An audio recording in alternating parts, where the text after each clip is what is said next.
Construction of the Zimbabwe Cyber City in Mount Hampden resumes, and this is great news from out of Zimbabwe.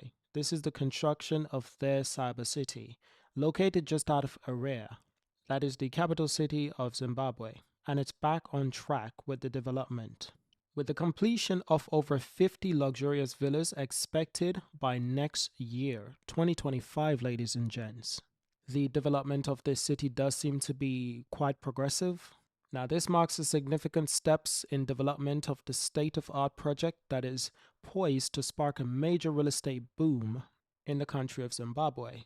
There are some key infrastructures including roads, sewage system, water relocation, and water reticulation, and nearing completion, signaling a new era of development for Zimbabwe. For various reasons, this is an obvious project that has drawn a lot of attention, a lot of investments. Now, during a recent media tour of the site, Dr. Paul, Special President Investment Advisor to the United Arab Emirates and Chairman of the Prevail International Group, who is overseeing the construction, expresses optimism about the progress that has been made. He emphasized that the goal was to create a mini Dubai in Zimbabwe. Now, I want to hear from you, our viewers. What do you think about this project in Zimbabwe? Do you think it's good for the people of Zimbabwe? Do you think it's good for the local economy? What are the negatives and the positives for this project? Do you think that the continent of Africa needs more projects like this one, more innovation in terms of creating safe living space for the medium income family?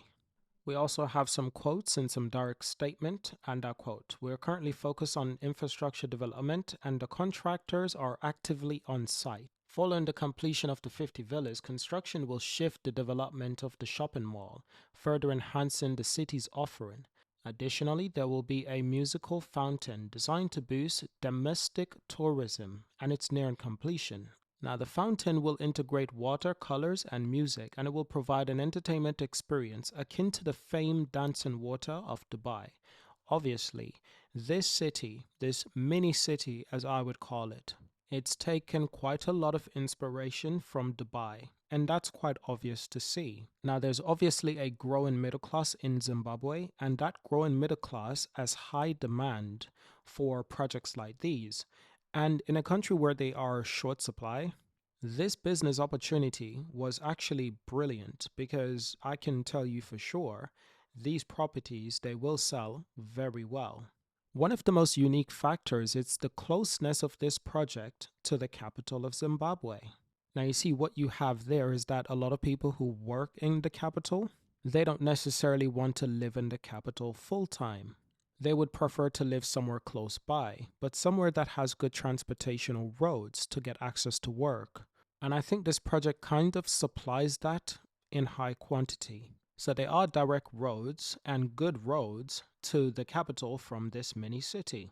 So people who are working in the city and they can afford these properties, they can live in this area, and that's outside of the city. They could potentially look at raising a family. But also with a project like this having high security, that's going to provide a lot of family who can afford it with a convenience of security, living, all while earning higher wage. Now, additional statements, and I quote, "This is another indication that we're ready to bring Dubai to Zimbabwe. The fountain will dance to the rhythm of music, resembling a famed dancing water." Now, these images illustrate the current construction of the buildings, the city that is under construction, mostly the villas. The overall development of the Zimbabwe Cyber City is estimated to cost nearly $500 million US. Now, here's a key part to remember about this project. The project itself will feature a mix of residential areas, commercial areas, and green spaces. So green spaces are like parks, social places. Commercial places are like malls, they're like shopping centers, plazas, and residential spaces are obviously living spaces, such as villas, large mansions, individual houses, apartment blocks, stuff like this. And even more specifically, it will include 250 homes, 80 luxury villas, and office spaces. Now, this is key. The fact that the area will also facilitate office spaces means that those employees who live there could potentially work there. That all depends on who rent the office spaces.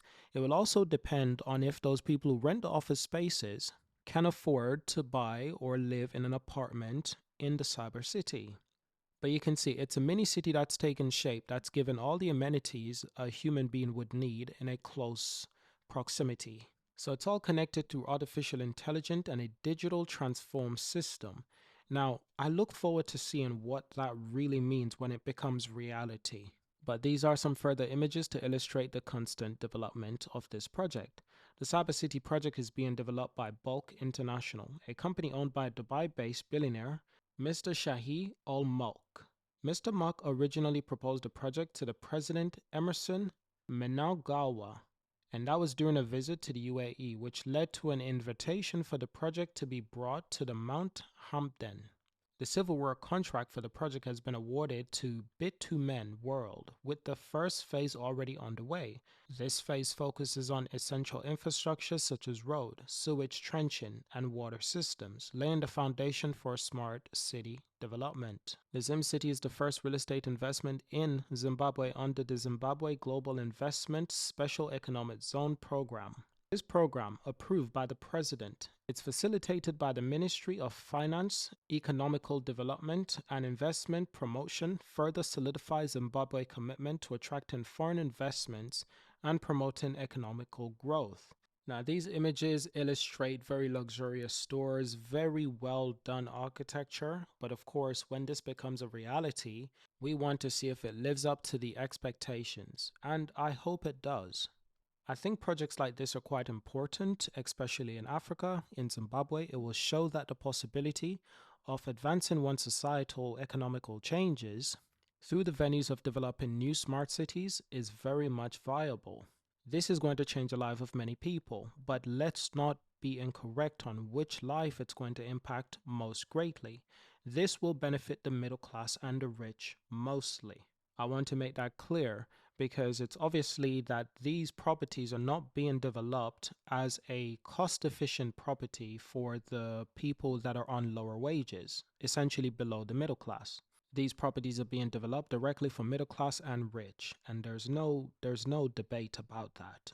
Now, that's not necessarily a bad thing, but I think it's important to keep in mind that all people of the society need appropriate residential areas for people of all wages. Essentially, not everyone can afford apartments in this area. So what about the people who still work in a city, but they want modern living standards, good living standards, but more affordable? Projects like this will have an impact to promote that idea. However, when it becomes reality, it is always going to be low priority because it is business after all. Businesses are always thinking about making the most money. And in the world of real estate, this is why they target the rich and wealthy and middle class. In the world of fashion, you tend to see them target everyone, but in very specific brands. But that is it for this video. I'm excited for this project. I look forward to its completion. I hope to visit someday. Thank you for watching this video. If you have any additional question about this project, let me know. If you'd like me to make an additional video, I look forward to that also. So thank you for watching, and I'll see you in our next video.